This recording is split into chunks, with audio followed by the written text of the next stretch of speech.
Hello, everyone. We're working through an introduction to statistical methods and data analysis by Ott and Longnecker. Chapter 15, part 1, randomized complete block design. Okay, so we were talking about a situation where we are going to randomize our subjects after having split them up into blocks by some extraneous factor, right?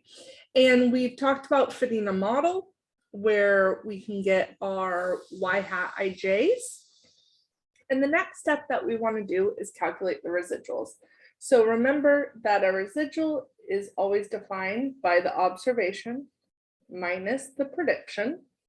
And by substitution, we can get mu hat plus tau hat I plus beta hat j. Okay, by doing some algebra, we can first distribute that negative sign. So we get yij minus mu hat minus tau I hat minus beta hat j. And then what we're going to do next is we're going to substitute in the values for each. So remember from last time that our y hat ij's are equal to y bar I dot plus y bar dot j minus y bar dot dot. Okay, so what we end up with is this piece right here, right? Yij minus y bar I dot minus y bar dot j plus y bar dot dot. Okay, so this piece is a simpler way to calculate our residuals once we have all the summaries. And what we're going to do is we're going to partition the total sum of squares. And remember, that is the difference between each observation and the overall mean squared. So we're going to take our yij's minus y bar dot dot and square it. So with some math, and we're not going to go through this whole proof, but what happens as you do these pieces is that you are going to end up with 3 different pieces, 1, 2, 3. And essentially this becomes the sum of squares due to treatment plus the sum of squares due to the blocks plus the sum of squared error. And once you do that, excuse me, you can set up your Anova table, just like we've been doing throughout the term.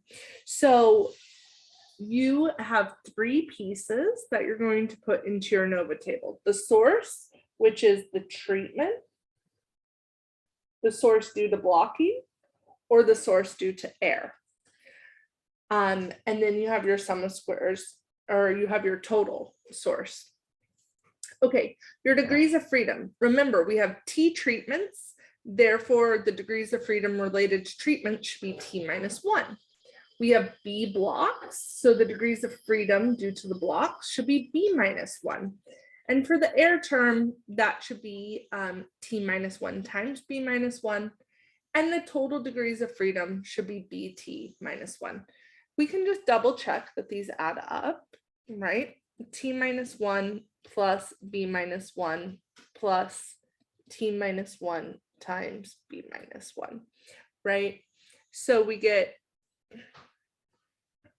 T plus B minus 2 plus,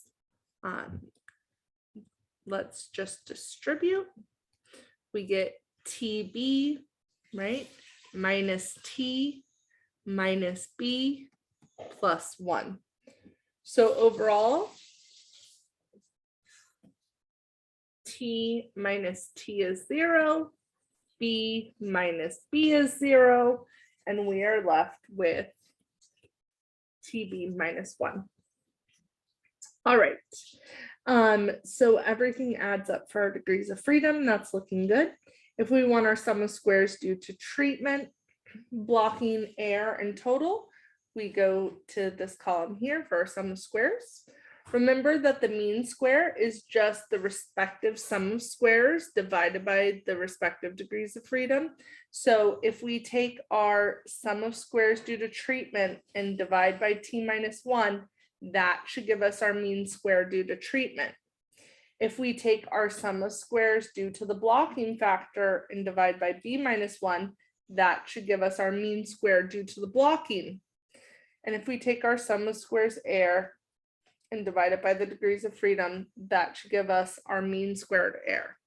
Now, in this case, we can test, is there an effective treatment and is there an effective blocks? So when we do that, we can just take the mean square for treatment divided by the mean squared error, or you could take the mean square for blocks and divide by the mean squared error. Each of these will be compared to an F distribution, and the F distribution with the numerator degrees of freedom being related to the row you're in, and then the denominator degrees of freedom should be out of the degrees of freedom for the error term. All right, so if HO is true, the numerator and the denominator should be equal to each other, and F should equal 1. So we're going to have that same skewed right distribution for our F distribution. It peaks at 1.